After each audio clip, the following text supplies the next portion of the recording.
Вітаю, друзі! Взагалі дуже цікаво спостерігати, як наша влада шукає на кого повісити от вчорашню аварію в енергетиці. Спочатку ви бачили, спробували вкинути, що це рашисти провели кібератаку. Але після такого протверезаного ляпаса з Вашингтонщини і висновків наших кіберів, що слушайте, це все лежить на поверхні. Немає тут сліду Кремля, давайте нанесіть пургу, вирішили від цієї версії відмовитись і запропонували іншу, геть іншу, але також саме цікаво, аварія сталася через відключення високовольтної лінії на кордоні з Румунією і Молдовою. Те, що в Молдові є проблема, це одне. Але як те, що з Молдовою відбулося, виробило Київ, наприклад, або Харків, це окрема історія. Тому зараз працює комісія, вона дасть визначення, але є дещо інакше. Ця версія, яку запропонували, м'яко кажучи, самим енергетиками не підтверджується. Тому, наскільки мені відомо, вже майже добу креативні хлопці, але креативні хлопці з Офісу Президента вигадують нову версію і шукають кого б звинувати. Взагалі дуже дивна ситуація, тому що легше казати правду. І мене дивує, що вони не можуть просто себе переламати і сказати все, як є. При тому, що до них фактично претензій немає. Окремо є претензії до корупціонерів з команди Зеленського, це йде. Але те, що зараз сталося, вибачте, це точно, от зараз точно не провина Зеленського. Більше того, мені здається, що тут версія французів найближча до реальності. Видання Le Monde повідомляє, що вчорашнє відключення в Україні є ознакою того, що енергосистема на межі колапсу. І тут важко не погодитись. Більше того, це рашисти своїми атаками довели нашу енергосистему до такого катастрофічного стану. І українські корупціонери Тані Вигласи, звісно, своїми діями полегшили їм досягнення цілі, але навіщо ж вигадувати все, що завгодно?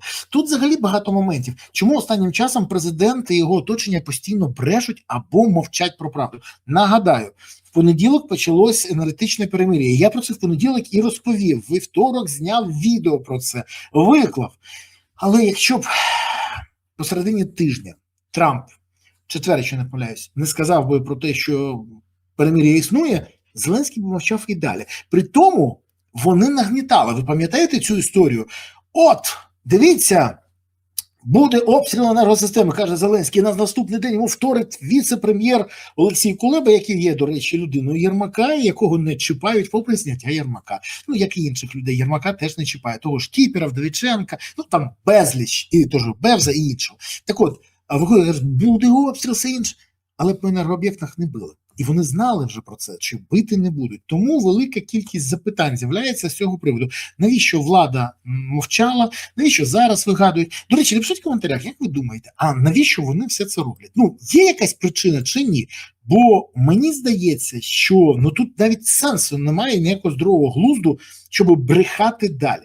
Хоча тут може некомпетентність бути. Некомпетентність вищого гатунку. Більше того, влада ж бреше не перший раз. І не каже правду не перший раз. І більше того, вигадує для себе причини не казати. Мене це не дивує. Ні. Мене дивує інше, що досі жодна людина з влади, незрозуміло головне, їх постійно ловлять на брехні, то може досі брехати. До речі, хочу нагадати, що така ж історія була колись, коли на таких серйозною обличчям Зеленський розповідав, що Україні не потрібна мобілізація. Забули? Нагадаю, в 2023 році, в кінці року, на своїй прес-конференції Зеленський сказав, що він не бачить аргументів для мобілізації 500 тисяч, 450-500 тисяч людей. І, до речі, тут тоді варто нагадати, хто і як зривав мобілізацію, бо це людина з потужним військовим досвідом, з фаховою військовою підготовкою і неймовірними стратегічними навичками.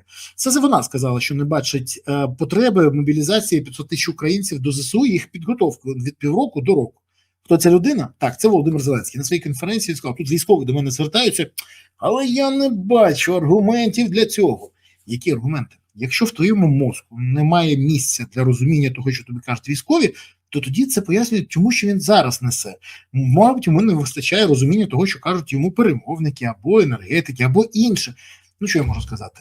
Знову повторюю, козла не робить борода рабином. Так само Зеленського президентом не робить те, що він виграв вибори. Те, що він виграв і отримав, став президентом. Де юре так, але де-факто він і досі залишається актором, який грає на публіку і хоче отримувати овації та захват від тих, хто дивиться на його гру.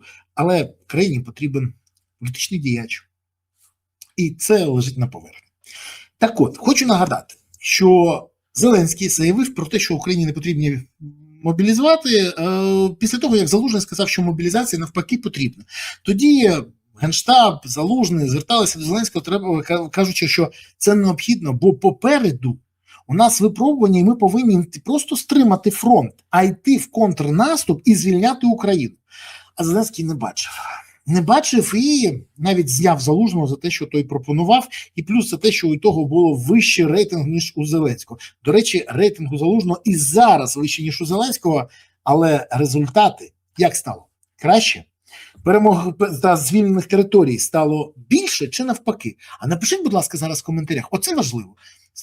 Після зняття Залужного з посади головкому на фронті ситуація покращилась, перемог стало більше, території звільнили більше, чи навпаки? Напишіть про це, бо це важливо. До речі, мова тоді йшла, коли Залужний звертався до Зеленського, не про одночасну мобілізацію, а про мобілізацію протягом року. Мобілізували, наприклад, 40 тисяч або 42 тисячі людей, і півроку їх навчають. На наступний місяць ще, але перші 40 тисяч вже через півроку готові і фахово готові. Але президент тоді сказав своє слово. Це фактично був вирок мобілізації. Пам'ятаєте, як він на стадіоні сказав, я вас швирок. Таким був вироком мобілізації. Він сказав, що він не бачить потреби для мобілізації. Цікаво, чи бачить зараз. Цікаво, чи розуміє він, що саме через те, що він тоді відмовився, ми втратили величезну кількість міст і селищ, територій. У нас погана ситуація на фронті. Так, це наслідки. Але до того треба ще одне сказати, що фактично це був не тільки вирок мобілізації, а це була історія, стратегія на відсутність перемоги. Бо ми бачимо, її зараз досягли, цієї відсутності. До речі, про це попереджали військові. Казали, що так і будуть.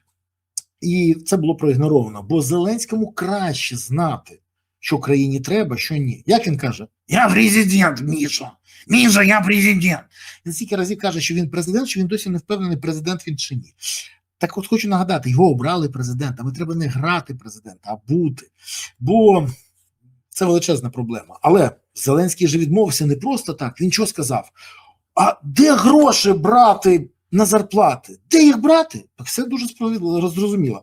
Якщо платити військовим, мобілізованим повноцінну зарплату, то тоді може не вистачити, наприклад, на єдиний телемарафон, на чергову двушечку на Москву, на виплати компаніям близьких до Шурми, на гроші для виїзду Міндіча, на компанії близьких до Зеленського, на, наприклад, компаніям, які мають відношення до енергетики, яким керує людина, яка була режисером «Слуги народу», на будинки, які будував Чернишов, я можу далі перераховувати, кількість величезна.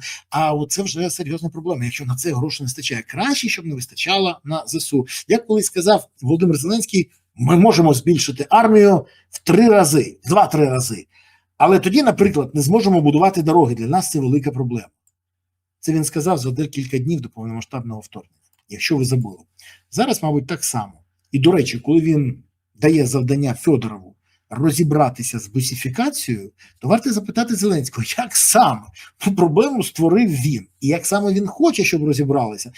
Вирішили питання, щоб бусифікації не було, тоді треба змінювати підходи до мобілізації, повертатися обличчям до справедливої мобілізації. Друзі, колеги, бізнес-партнери, однокашники Зеленського повинні йти служити, а бути незаброньованими, наприклад, на кладовищах. І або просто-напросто скасувати остаточно все, що тільки є. Взагалі.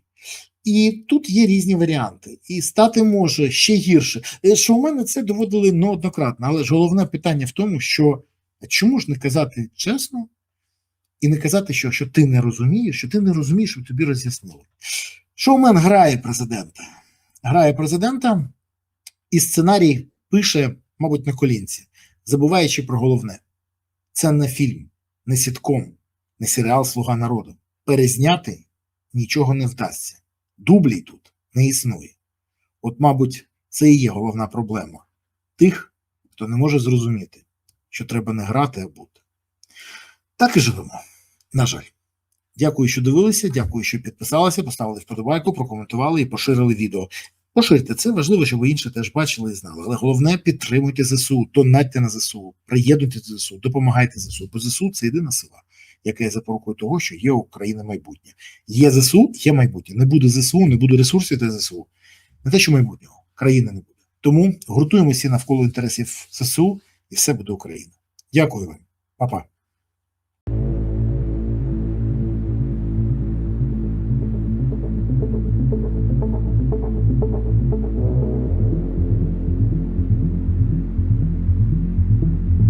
Thank you.